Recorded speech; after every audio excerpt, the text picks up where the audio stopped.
The sun had barely pierced through the heavy canopy of the ancient forest, its golden fingers reaching down like gentle whispers on the moss-covered ground. A man named Elias walked alone, guided only by instinct and a small leather-bound journal tucked into his satchel. He was not a hunter, though he carried a blade, not a traveler, though his boots were worn, not a drifter, though he had no place to go.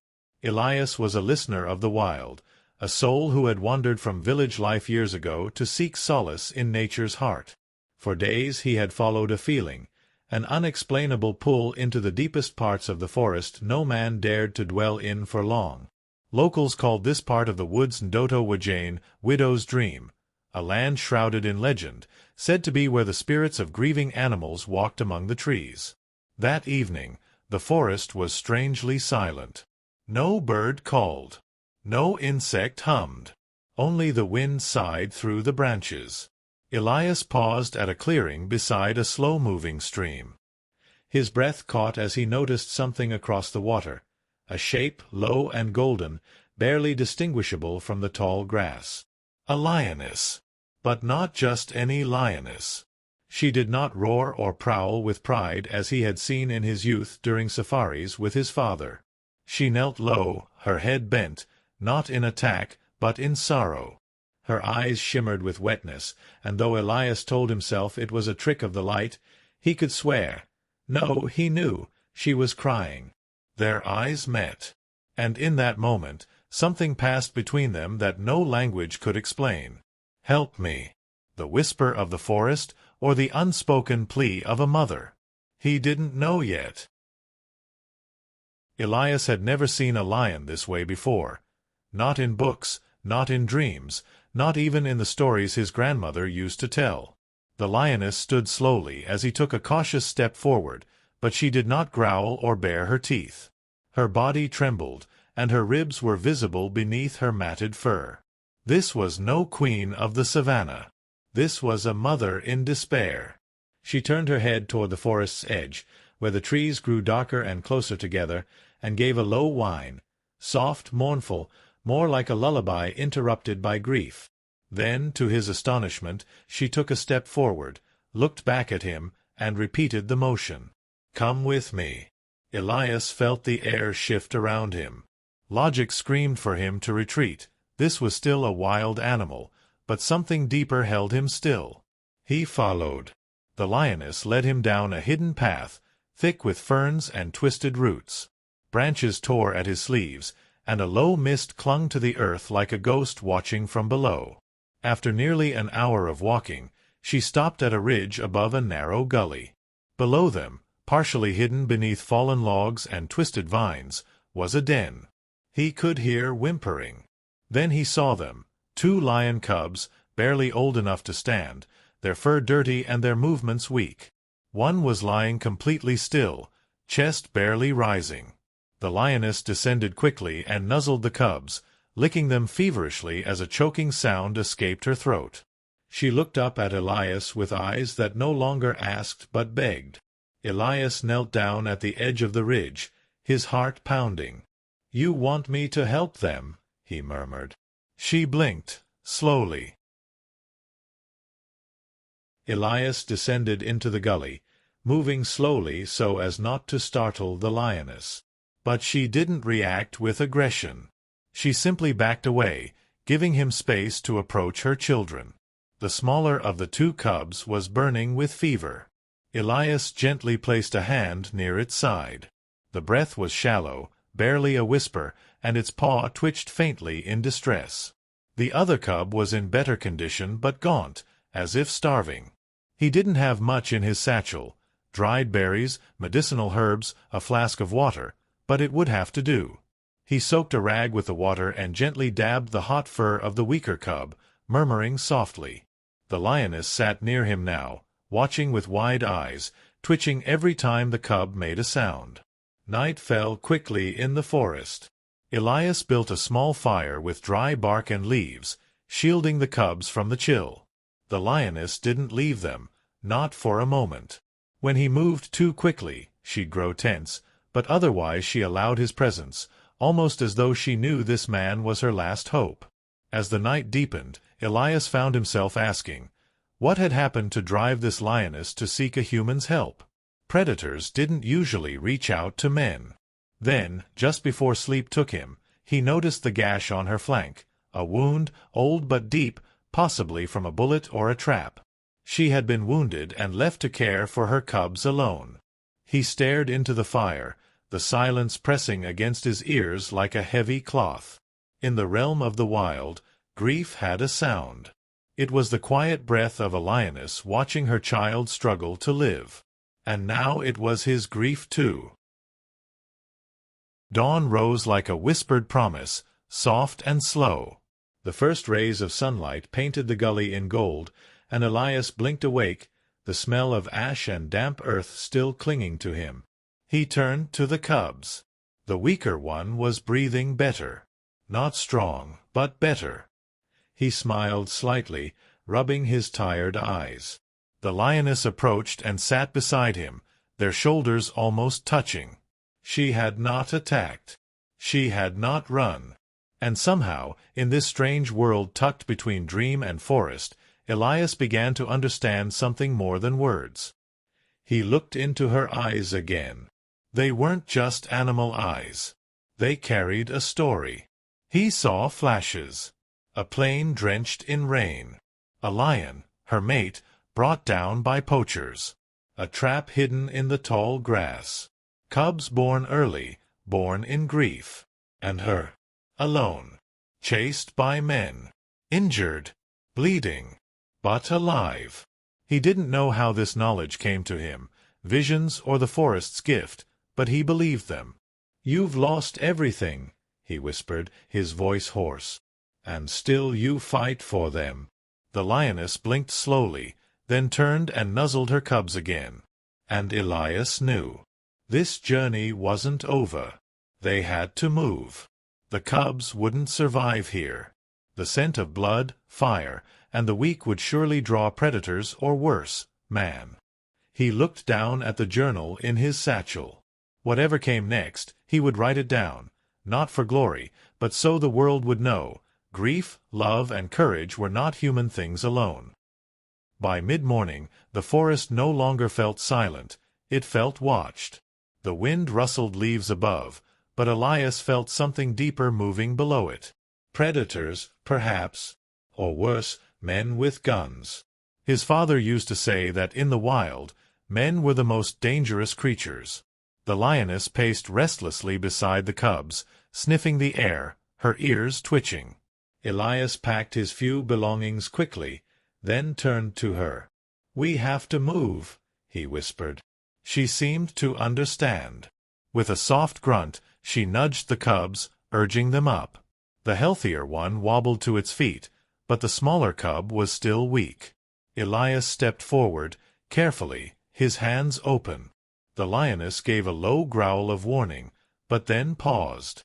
Her eyes searched his. "Trust." He reached into his satchel and gently wrapped the cub in his jacket, holding it close against his chest. They began to move, slowly, through the forest, following a path only the lioness seemed to know.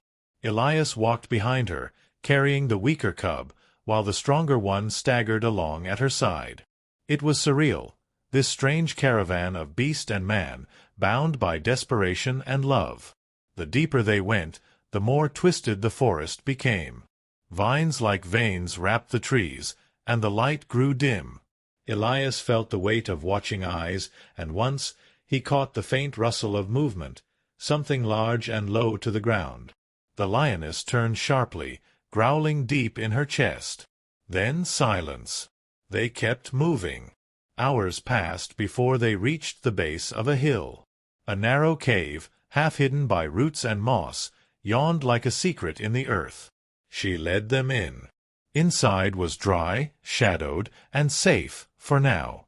Elias set the cub down gently and lit a small flame from his flint, using it to warm the cave.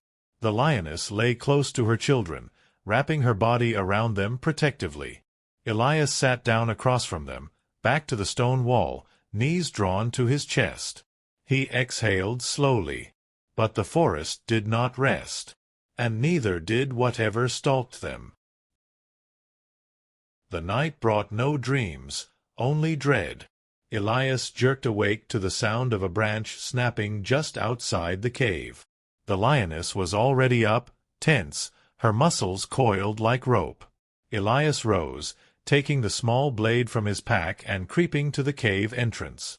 Moonlight poured through the trees in fractured shafts. A shadow moved. Not animal. Human. Two figures passed slowly, rifles slung over their backs. One knelt and touched the ground.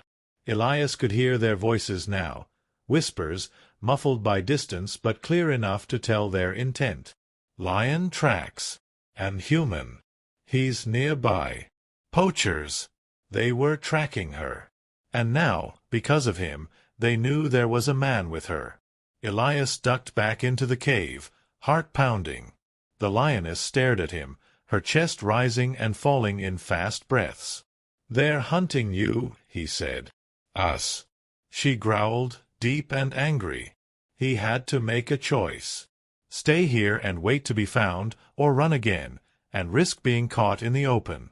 Then he saw the broken collar half buried beneath the lioness's thick fur, its jagged edge, the metal tag scorched. This was no ordinary lioness. She had escaped captivity. She was once owned, branded. He understood now. She wasn't just running from nature's predators. She was running from men. And they wanted her back. Alive or dead. At first light, Elias made a decision. He would lead the poachers away. He drew a line in the dirt beside the lioness, gesturing between her and the cubs, then pointed to the deeper forest. She watched him, confused at first, then she seemed to understand. Her ears lowered, and for a moment she looked like she might stop him. But she didn't. She only pressed her head gently against his shoulder. It was the closest thing to a goodbye. Elias left the cave quietly, leaving behind the warmth of the fire and the eyes of the cubs who now trusted him as they did their mother. He moved through the trees in wide arcs, stepping where the soil was soft, leaving prints the poachers would find. He even cut his arm slightly on a branch, letting blood fall to the leaves, a crimson trail that would lure them in. By noon, the rain began. Thin at first, then heavy, like a curtain descending from the heavens. The poachers came fast, following the trail, too eager to be cautious. Elias ran. Branches whipped at his face. Thorns tore his clothes. But he ran, leading them farther and farther from the cave. A shot rang out. He stumbled, falling into a shallow ravine. The pain in his shoulder was sharp, a graze. He rolled behind a rock, breathing hard, the rain washing blood down his arm. Footsteps approached. He closed his eyes. And then a roar split the air. It wasn't thunder. It was her, the lioness. She had followed. From the forest she leapt, an avenging spirit of gold and fire. Her roar turned the air to stone. One poacher screamed. Another fired blindly. Elias opened his eyes in time to see her strike, feral and precise. She was not a mother now. She was vengeance. Blood splattered the leaves. Then silence. The poachers were gone. One fled, the other still and broken. The lioness stood in the rain, panting, bleeding from her side. She turned to Elias. Their eyes met again, not as predator and man, but as survivors. Elias stumbled back to the cave, leaning on a thick branch for support. The rain had eased into a soft drizzle, the forest now filled with a hush of dripping leaves and distant bird calls. Behind him, the lioness limped, her fur darkened with blood but her eyes still sharp. The cave felt warmer than he remembered. The cubs stirred when they entered, mewling softly. The healthier one licked at Elias's hand, its tiny tongue rough but comforting. The weaker one slept still, but its chest rose in steady rhythm. He collapsed beside the fire and began cleaning the lioness's wound. She growled softly but did not resist. The two of them, broken, tired, scarred, worked in silence beneath the roots of the earth. By nightfall, the lioness had curled once more around her cubs, and Elias lay on the stone floor, staring up at the rough ceiling. He felt like something had been carved out of him, and something new placed in its place. Not many would believe this story. But he didn't care. The world had always underestimated what animals felt: grief, love, hope. But he knew now. And he had seen a mother cry. Days passed in the forest, and the shadows grew less hostile. Elias had managed to forage enough berries and roots to supplement the meat the lioness hunted. Her limp slowly faded, though the scar on her side would remain. The smaller cub, once barely breathing, now rolled and played with its sibling, strength returning to its limbs. But Elias knew it could not last forever. The lioness was wild, meant to roam, not hide. He stood outside the cave one morning, watching the sunrise cut through the trees in streaks of fire and gold. The lioness padded beside him, her cubs tumbling behind. She looked at the horizon, then back at him. There was a longing in her, one that even safety could not silence. She wanted to go home. Not to a cave or a cage, but to the open plains, where the grass whispered and the sky was endless. Elias knelt and pressed his forehead gently against hers. "It's time, isn't it?" She blinked slowly, as if in thanks. He fashioned a small leather necklace from the strap of his bag and tied it around the stronger cub's neck, a marker, a memory. Then, with a low growl to her cubs, the lioness turned. She walked slowly at first, then faster, until the forest swallowed her golden frame. The cubs hesitated, then ran after her. Elias stood alone at the mouth of the cave, watching until they vanished between the trees. And the forest, for the first time, felt empty. Years passed. Elias never left the forest completely. He built a small cabin near the river, far from the reach of towns and roads. Travelers occasionally passed through, speaking of a solitary man who lived where the map turned green, who spoke little and walked barefoot among the roots. But they also spoke of something else. A lioness, huge and scarred, with eyes like burning amber. She was seen by rangers and poachers alike, never attacking, but always near when danger loomed. Some swore they saw her with cubs, years after the others had disappeared. One cub bore a strange strip of leather at its neck. They called her the Ghost Queen of the Savannah.